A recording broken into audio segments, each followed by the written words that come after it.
If I lost everything after 42 years and had to start again today, completely no portfolio, no reputation, no equipment, and no knowledge of photography, here's exactly what I would do.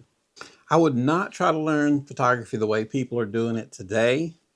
And honestly, as I've said before, this is why so many people feel stuck. We live in an age of unlimited tutorials. You can learn anything online about photography right now. But here's the strange part. Photographers have more knowledge and information in their way today than ever before, but there's more frustration felt now than ever before. So here's what I would do step by step if I had to do everything again starting today. I would stop learning for 7 days. I would not get on YouTube. I wouldn't look up any information. I'd just take off outside with my camera. Because most people aren't suffering from a lack of knowledge. They're suffering from knowledge overload. Your brain begins to believe, I understand photography. But understanding photography isn't the same as being able to do it. Just like you don't learn to swim by reading about water. So for 1 week, every single day, I'd take my camera, go outside and shoot all day long. No research, no tutorials, and no setting charts. Just problem solving. Because photography skills when your brain learns to ask this question. How do I make this look better? And if you've seen my previous video, you've heard where I've said, learn to see. Train your brain, learn to see. It's all tied together. Because once you learn how to make it look better, that's the time that you become a better photographer. Number two, I'd photograph the same thing for 30 days. This is where a lot of photographers lose a lot of time. They try everything: landscape, macro photography, cars, birds, night photography, night sky, you name it, they're trying it. And it does feel productive because you can say, hey, look at everything that I've done today. But every new thing that you try resets your brain learning. So you're just kind of confusing your brain. So I would pick one subject, and that would be people. Of course, you knew I was going to say people if you've watched any of my previous videos, because that's where I believe everything comes full circle. That's where you combine knowledge with everything that goes along with it. It's not just a camera, it's everything that involved in photography. It's people, it's knowledge of your camera, it's learning how to deal with people. It's the full package of how to learn. And people spend a lot more money than anything else. Photographing people teaches you light, compensation, timing, communication, and confidence. And repetition creates recognition with your brain. Your brain only learns patterns when it sees the same pattern repeatedly. You don't get better from variety, you get better from familiarity by redoing the same thing over and over and over.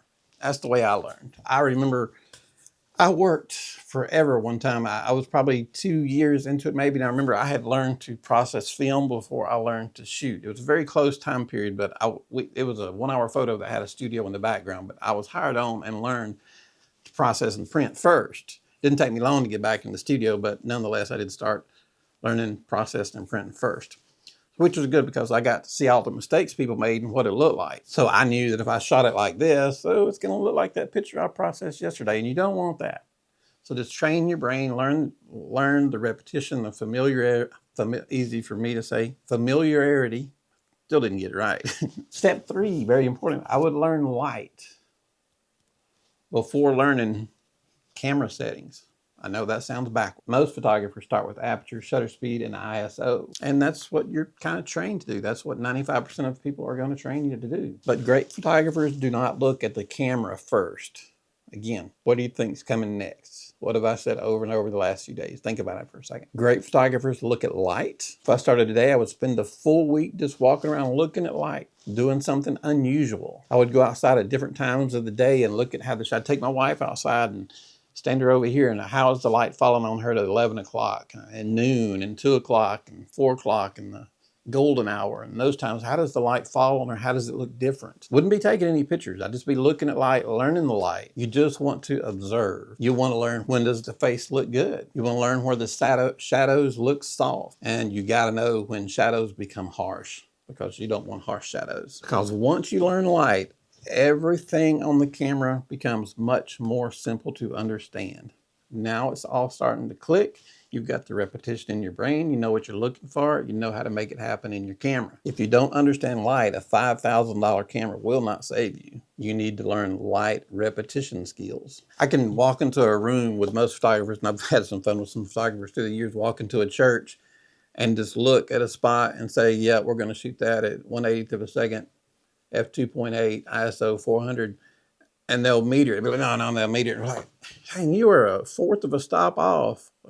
It's just, it comes, I'm not saying I'm great. It's just, I've done it so many times. I was setting up studio lights. We're setting up some new lights. We got a cool video coming up soon on how to set up a home studio. It's a whole new twist on it. I think it's awesome. I love it.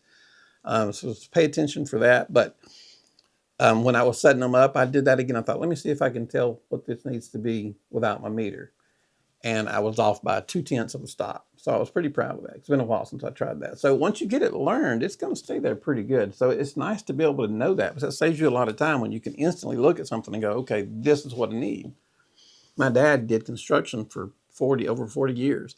And he amazed me because he could tell the distance. He could stand right here and look over there and go, oh yeah, 17.5 feet. I'd be like, there's no way that's 17.5 feet. And I'd measure it and he'd be dead on. It was crazy, but he had learned to see what he was doing for his job. It was amazing. He was amazing at being able to tell things like that. It was incredible. But let's go back, and like I was saying, we want to start photographing people, because that will accelerate your learning curve. Sorry, I can't talk today. Because now you've got to talk, direct, adjust, and react with people, not just numbers and buttons and math on a camera.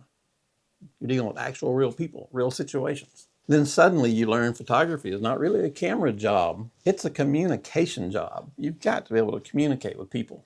You just got to. I've seen some photographers improve more in doing 3 portrait sessions than I've seen them out practicing for 6 months on random things. I've trained many photographers in my career. Some that are really good. I wanted to have one on coming up soon. Really good photographer. One of the quickest learners I ever taught.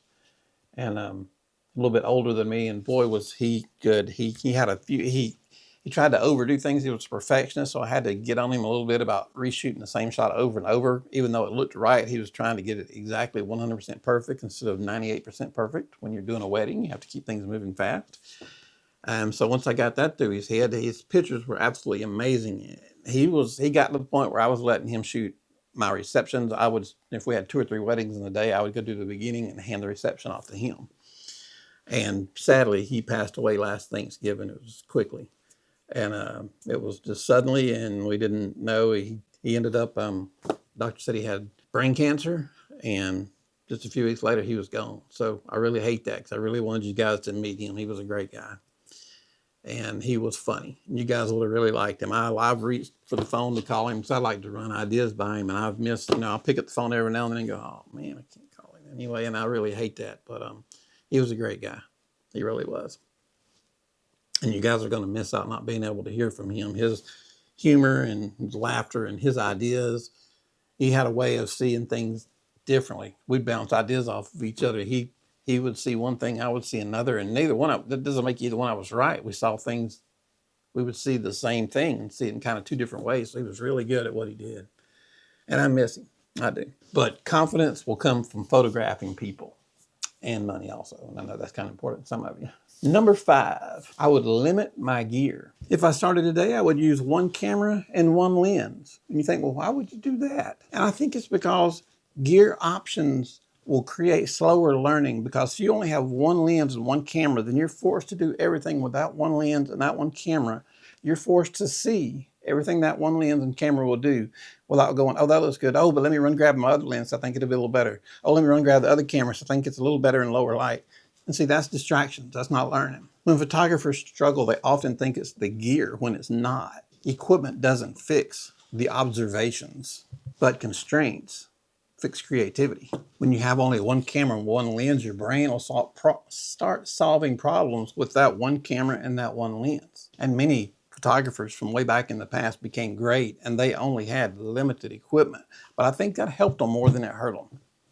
And I'm talking about photographers way back, not guys that are 20 years older than I am. I'm talking about way back photographers. Number 6, I would study my bad photos. This is something probably nobody does, and I did not do enough when I was young. But I try to tell people now, study your bad photos. Because right now we go do a shoot, we take all of our good ones, put them in this file, take all the bad ones, probably drop them into the trash can because we don't want to see them anymore. But you're throwing away a wealth of knowledge in that trash can, because from each bad image, there's a lesson to be learned, maybe a whole day's worth. Was it bad lighting? Was it bad timing? Did your client feel uncomfortable? Were your lights set wrong? Did you say something that offended somebody? There's so many things you have to look at. If you'll go back and look at those pictures, it will tell you what you did. You might start noticing a pattern in your bad pictures. You might be off on the timing. She might blink a lot and you might be off on the timing a little bit. So these are things that you can notice from going back and studying your old pictures. Because again, we're trying to see the difference. So let's see what we did wrong. Let's see this bad picture and see how we can fix it and work on fixing our bad pictures. But you don't know how to fix it until you look at it. So look at your bad pictures, study them, fix it, and next time you won't make that mistake. Just remember, every bad photo has a lesson in it, but you have to study it. Number 7, I would practice intentionally. I would take my camera, I would go outside and say, okay, today we're going to learn backlighting. That's something pretty easy to learn. So work on backlighting. The next day, work on composition. The next day, work on posing with a model. Be very specific in what you're working on, because that, again, will train your brain. Instead of jumping all over the place to 15 different subjects, train your brain that day. Train your brain that day to do this. Train your brain to work on her expressions. Train your brain to learn a little bit more about lighting. Work on one subject. That way you will slowly get better. And then suddenly, with all these little slowly get betters, they're going to add up into a pile of do betters, and you're going to be a lot better. I hope that made sense. Made good sense to me. So pile up all your little learnings from a small snowball. You'll have a huge snowball, and you'll be really smart. I hope you're understanding what I'm trying to say there. I know that's a bit confusing, but it makes sense to me. But I want you guys to understand. I don't want you to get frustrated. We are here to help you out with any problems that you're having. Feel free to reach out to me by leaving a comment down at the bottom. There's other people besides me on here that know what's going on. Lots of guys have a lot of experience on this channel. Or you can send me an email. I'll look at it that way. I'll help you out. We do that all the time.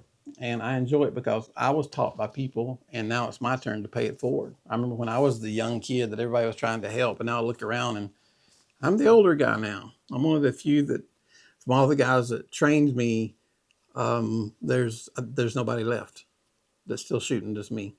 I know people that are younger than me that are still shooting, but people that were older than me at the time, I'm the last one left. So I had a lot that I learned from all of them, and I seriously appreciate all of them taking the time to teach me, because they didn't have to do that. We didn't have internet and everything back then. You bought your camera, it would come with a manual, and you'd scratch your head. And so I depended on these photographers that would take me to weddings, they would take me to portrait events, proms, and different things to shoot. And they put me on behind the camera and said, do it, learn it. And that's what I did. So I want to be here for you guys. Photography improving feels slow until it isn't, because suddenly one day it will click. Like I mentioned earlier, when I was learning, it just clicked overnight one night. I woke up the next morning and I knew how to do it. But that'll hit you. You could go during the middle, could hit you during the middle of the day one day. You're walking around, but oh my goodness, I got it now. I can do it. It'll just click. It's weird, but once it does, you're good to go.